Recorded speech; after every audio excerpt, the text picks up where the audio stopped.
We are good. Okay, cool. Awesome. We're good. All right. What's up, everyone?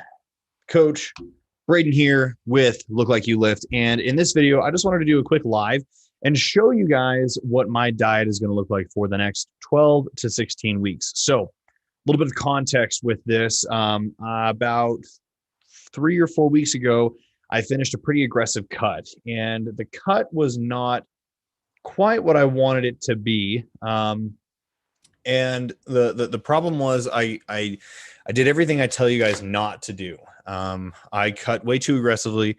I brought calories down way too quick, and I ended up with a lot of issues. One of those issues being really metabolically adapted. At the very end of my cut, my resting heart rate was 34 beats a minute. 34 beats a minute, right? So that means like my heart was beating like once every 2 seconds. So, yeah, and that's just what happens. Metabolic adaptation, especially with me genetically, I adapt very, very quickly. And so, yeah, not the best. So the cut didn't go as planned. And now what I want to do is, I made an announcement in my last video, talking about how I'm going to get ready for a bodybuilding competition. I'm going to do a physique competition next year, April 16th, 2022. It's in the books. We're going to do it. So what I want to do is take the next 12 to 16 weeks to do what you guys may call a lean bulk. But the purpose of this is to get me adapted to higher calories. Okay. I want to basically train my metabolism to consume very, very high amounts of calories and grow on those calories and stay lean on those calories so that when we shift gears in 16 weeks and switch into like a 30-week cutting phase, 30 weeks. When we shift gears into that, I'm pulling away from a huge bank of calories. So this is essentially what I guess you could call this reverse dieting, where, we're going to be trying to train the metabolism to consume a little bit more calories every single week. So that's kind of the intention with this diet. And I thought I would just show you guys what it looks like. So I'm going to be showing you my software that I use. This is the exact same process that I use for my clients when we get them ready to do actual like macro tracking and calorie tracking with their meal plans. So we have different levels in my coaching program. So level 1 is we don't have you doing any kind of tracking. We just establish lifestyle habits, just get you in the habit of consuming good sources of food, establish a good, healthy relationship with food. And then once we feel up to the challenge, we then move you into tracking quantities of and calories and macros and those kind of things. So let me go ahead and I will pull up the exact program that I have developed to kind of show you guys how this works. So this is just a spreadsheet that I built out. No, you can't have it. Don't ask. It took me a long freaking time to make this, so you don't get it. So basically what I did is I do what I do with everybody else in my program is I put in my stats. I get my BMR, and then I get my estimated total daily energy expenditure. So about 3,300 calories is kind of what we're going to be expecting. I don't think I'm currently burning 3,300 calories because I think my metabolism is still trying to get back up to that point. But that's the goal, is trying to get my metabolism to adapt up to 3,300 calories. And that'll come with eating more food.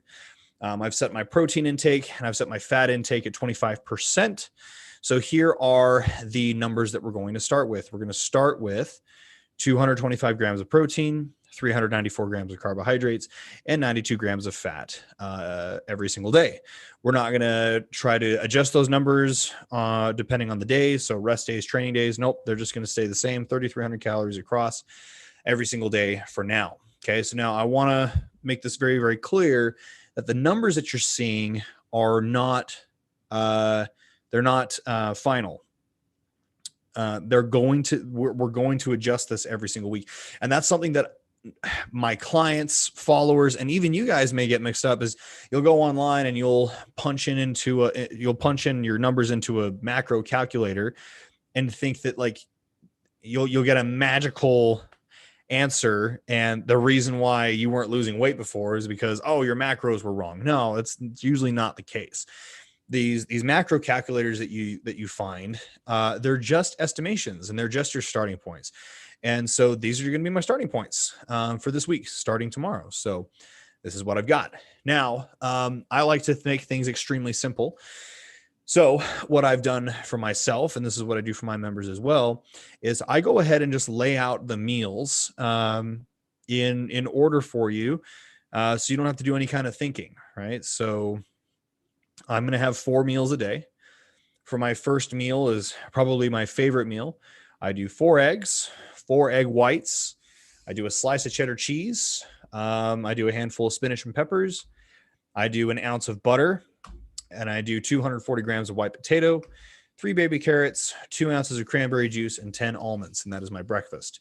The way that I like to do that is kind of like I'll get the 240 grams of white potato as like a hash. So I'll do like hash browns. I'll scramble it all up, make a big plate of this egg, cheese, potato hash thing. And that's my breakfast. The cranberry juice is for iodine and for thyroid functions. I'm actually going to be swapping that out for pomegranate juice because the pomegranate juice has some of the nutrients that I personally need more for my liver and my heart. So that's meal number 1. Meal number 2 is going to be 230 grams of top sirloin, 100 grams of white rice, and these numbers are all raw, uncooked numbers. So 230 grams of top sirloin, 100 grams of white rice, 30 grams of spinach, 20 grams of peppers, and I get an orange with that. And then I also cook all of that in chicken broth. So I get a nice chicken broth, not like a soup, but like a steak and rice chowder kind of thing, I guess you could say. So that's meal number 2. Meal number 3 is I get 220 grams of ground beef, 90-10. And then I do 385 grams of sweet potato, again, uncooked, 55 grams of spinach. And then I get 4 ounces of any berries that I choose. And then the final meal that I'll have for the day is 150 grams of chicken breasts, 100 grams of white rice, 3 baby carrots, and then I get some 2% Greek yogurt for digestion. So all of that added together is about 3,200 calories, 225 grams of protein, 92 grams of fat, 344 grams of carbohydrates. So the 50 grams of carbohydrates, there can be some wiggle room there that we can either add or take away from. You know, you can easily just add in a whole bunch of fruit to get the additional 50 grams of carbohydrates, but I would prefer to kind of to save up 50 grams, save up 50 grams of carbohydrates per day.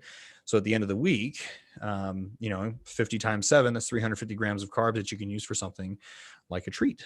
You can definitely do that. So, yeah, so this is what my meals look like. Now, if you're wondering how I was able to come up with all these calculations, I built out a calculator that does all of the math for me. So I went out and we have a specific list of optimal foods that you should be using. So for example, you'll see that there's a lot of red meat in here. Cranberry juice, we use oranges, fruits. There's a certain list of carbohydrates that I prefer. So what I've done is I went out and I collected all the data on and all the nutrition facts on those foods that I prefer in my diets when I build out my diets for my clients. And it automatically does all the math for me. And all I got to do is just punch in the numbers and it automatically graphs it out. So it's very easy to follow. So, I mean, realistically, you wouldn't have to use MyFitnessPal to log these numbers. You would just have to follow these meals. And I actually prefer that you just follow these meals because if you eat these meals every single day, we know for a fact that you're getting the nutrients that you need to grow. You're making it all yourself. So it's clean and you don't have, there's no guesswork with that. You don't know what is being added to it. And it's just easier to monitor because we know, I'll be doing another video on this later, but when it comes to tracking calories in and of itself is not accurate. There can be a 30% fluctuation either way. And so if you're eating random foods on a regular basis and just thinking that you're hitting your numbers, and you're not seeing any progress, well, it could be that all these random foods that you're consuming are all over the place and they're not accurate.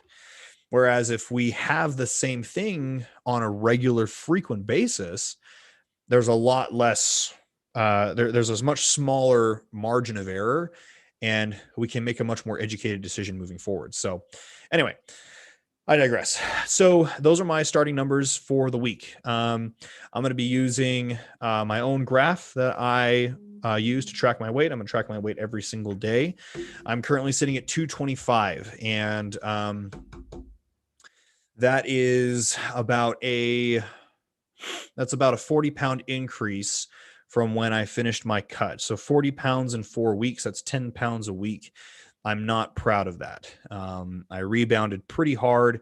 So we're going to follow this for a week. I'm going to stop eating garbage and basically binging my face off every single freaking day. And we'll see where the weight goes from here. But we're just going to follow this for a week, reevaluate, and we won't bring the calories down at all. If anything, the calories will actually probably stay consistent for a long time, and then the calories will go up. Again, the goal is to get the calories to go up while keeping the weight the same. Because if I can keep my weight at 225 or even drop weight and still get stronger and still look better, but continue to eat more food, which is possible, then when we go into a dedicated cut again, I'm going to be cutting on much higher calories.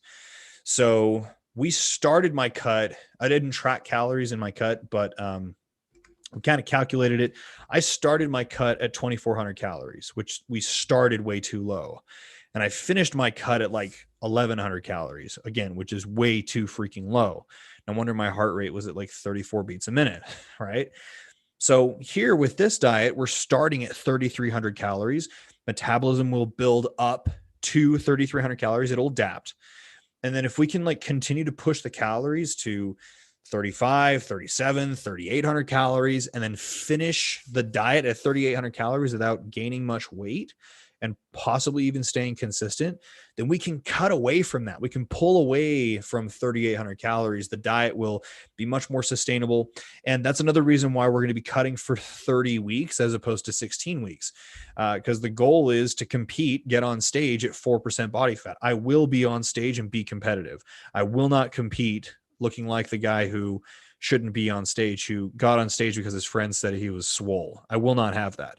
I will be on stage competitive. And so I'm going to give myself a long freaking time to cut. I'd rather be too lean too early than show up not looking prepared. And so I'm going to give myself 6 freaking months to cut. So if we can start a 6-month cut at 3,800 calories, we're in a pretty good position. So anyway, just thought I would show this to you guys. Trying to think of any closing remarks. That's pretty much all I've got for you guys. If you have any questions, feel free to shoot me a message. Hope this made sense. I'm not really good at ending videos, so